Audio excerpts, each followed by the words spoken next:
आज की यह वीडियो सिर्फ खबर नहीं बल्कि देश के करोड़ों संविदा कर्मचारी आउटसोर्स कर्मचारी दैनिक वेतनभोगी बेल्ट्रॉन एएचएम शिक्षा मित्र आंगनबाड़ी आशा जीविका स्वच्छता कर्मी कंप्यूटर ऑपरेटर अनुबंध कर्मचारी के भविष्य से जुड़ी हुई सबसे बड़ी महत्वपूर्ण खबर है, क्योंकि सुप्रीम कोर्ट की ओर से एक बार फिर से ऐतिहासिक फैसला आया है जिसमें पूरे देश के राजनीतिक और सरकारी विभाग में हलचल मचा दी है।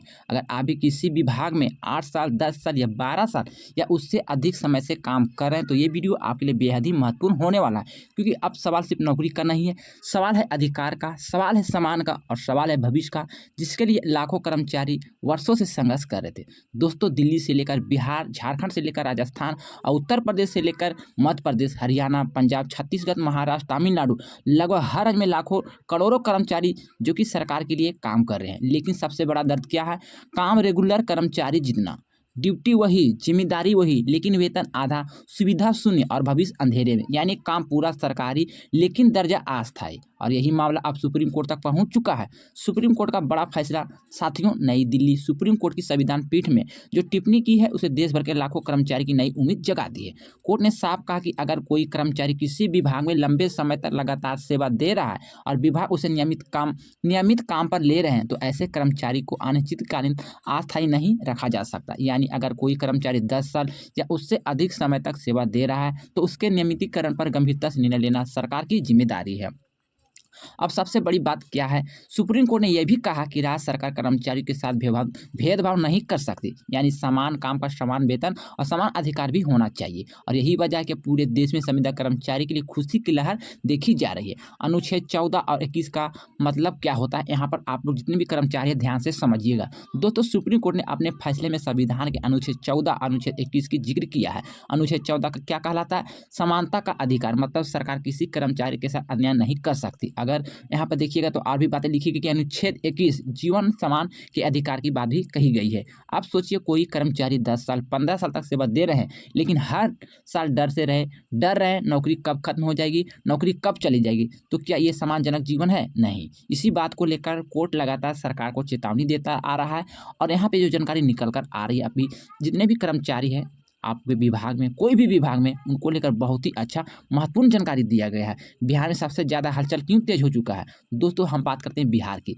यहाँ लाखों कर्मचारी Beltron outsource agency, NGO model, संविदा व्यवस्था, प्रोजेक्ट आधारित नियुक्ति पर काम कर रहे हैं। जरा सोचिए, बेल्ट्रॉन डाटा एंट्री ऑपरेटर, प्रखंड कंप्यूटर ऑपरेटर, शिक्षा विभाग के कर्मचारी, स्वास्थ्य विभाग के कर्मी, एनएचएम कर्मचारी, आशा कार्यकर्ता, जीविका दीदी, स्वच्छता पर्यवेक्षक, स्वच्छता कर्मी, नल जल ऑपरेटर, पंचायत स्तर पर के कर्मचारी, नगर निकाय के कर्मचारी, इनमें से हजारों ऐसे कर्मचारी जो 10 साल से ज़्यादा दिनों से सेवा दे रहे हैं।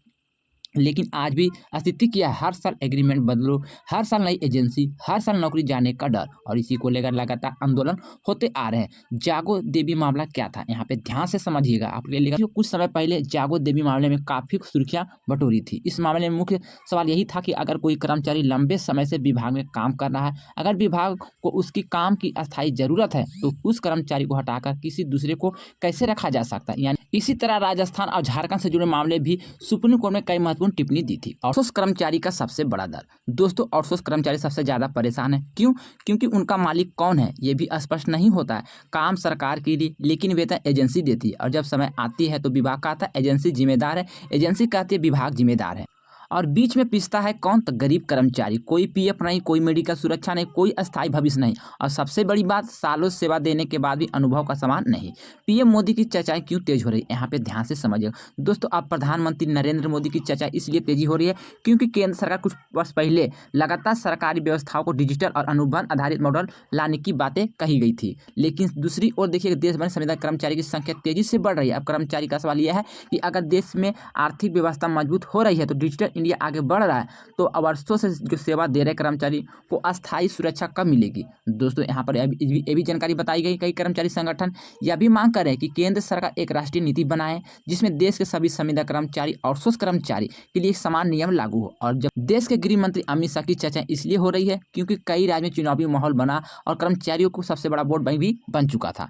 संविदा कर्मचारी अकेले नहीं थे, उनके परिवार भी थे, उनके बच्चे भी थे। उनके उम्मीद सरकार की कर्मचारियों के मुद्दा पर महसूस कर रही है, जो कि अमित शाह द्वारा यहाँ पे चर्चा भी की गई है। बिहार में कैबिनेट विस्तार के बाद क्या हुआ? दोस्तों 7 मई 2026 के बाद बिहार में नई राजनीति में हलचल तेज हो गई है।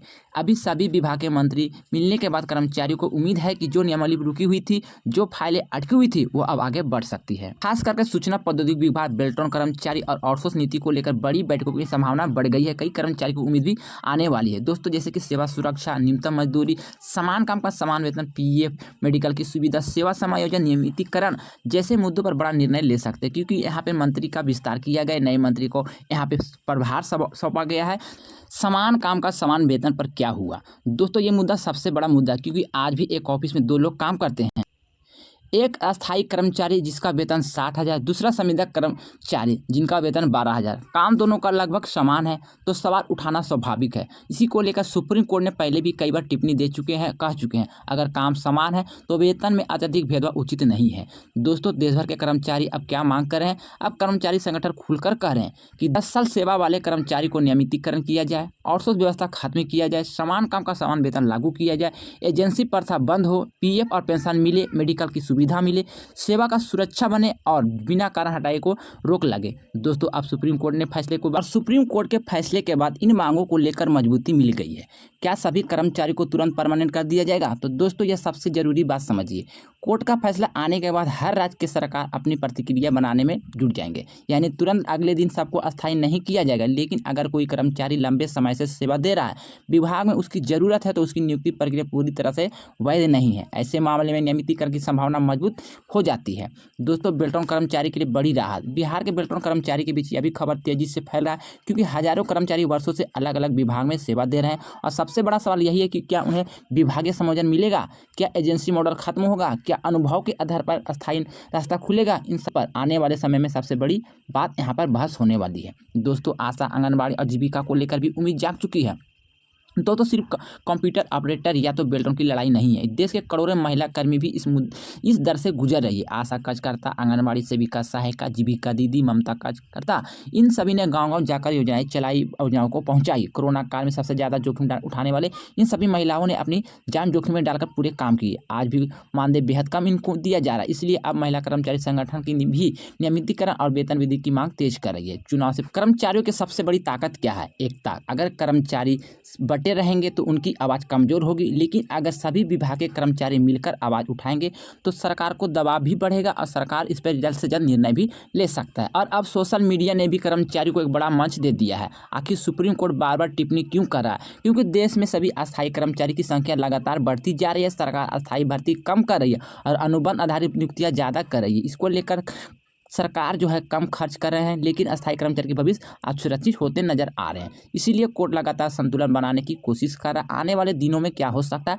तो सबसे बड़ी नज़र राज्य सरकार की बैठकों पर रहेगी। खास करके बिहार में कैबिनेट बैठक, विभागीय समीक्षा, नई नियमावली, कर्मचारी समायोजन नीति, इन पर बड़ा अपडेट आ सकता है। और अगर सुप्रीम कोर्ट के आदेश के अनुपालन की प्रक्रिया आगे बढ़ी तो लाखों कर्मचारियों को बहुत बड़ा राहत मिल सकता है। दोस्तों आज की लड़ाई सिर्फ नौकरी की नहीं है, ये सम्मान की लड़ाई है। जो कर्मचारी 10 साल 15 साल तक सरकार के लिए काम करता है, उसके भविष्य की सुरक्षा सरकार की जिम्मेदारी बनती है। अब सुप्रीम कोर्ट के फैसले ने इस बहस को देश के केंद्र में ला दिया है। अब देखना यह होगा कि केंद्र सरकार, राज्य सरकार और अलग अलग विभाग के इन मुद्दों पर कितनी तेजी से निर्णय लेता है। लेकिन इतना तय है कि आने वाले समय में संविदा और आउटसोर्स कर्मचारी का मुद्दा देश की सबसे बड़ी बहस बनने वाला है। बाकी आप क्या सोचते हैं? क्या 10 साल सेवा देने वाले कर्मचारी को नियमित होना चाहिए, नहीं होना चाहिए? क्या समान काम का समान वेतन लागू होना चाहिए या नहीं होना चाहिए? क्या आउटसोर्सिंग व्यवस्था खत्म होनी चाहिए या नहीं होनी चाहिए? अपनी राय कमेंट में जरूर बताइएगा। अगर आपके मन में कोई डाउट है या कोई सवाल है तो आप लोग कमेंट में भी बता सकते हैं। वीडियो अगर अच्छा लगे तो वीडियो को लाइक कर सकते हैं, वीडियो को शेयर कर सकते हैं। चैनल पर पहली बार जुड़ गए तो चैनल को भी सब्सक्राइब कर सकते हैं। चलिए दोस्तों मिलते इसी तरह से नई खबर, नई सूचना के साथ। जब तक good bye, thanks for watching, जय हिंद।